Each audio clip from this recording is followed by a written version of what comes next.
In the exam question comes, is the tax really increasing? Because there is a increase in the income of the people, there is an increase in the GDP, everything is increasing, that's why tax is increasing. What you would say as a student of economics? You have to have some data, and the data here is in economic survey. See this table on the right hand side. As a percentage of GDP, increase in the gross tax revenue.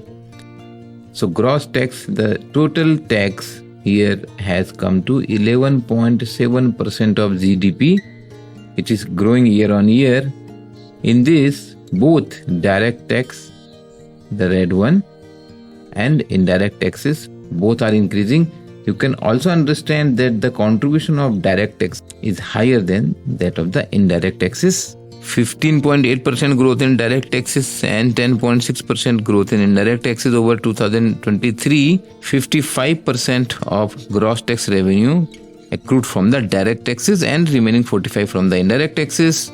This increased contribution of the direct taxes to gross tax revenue over the years has been in line with the government efforts to enhance progressivity in the taxation. And also interesting part is efficiency in the tax collection increased over time, because the cost of collection of the indirect taxes declined from 0.66% of the gross collections to 0.51% 23. That is why people are saying this finance minister is very good in collecting taxes.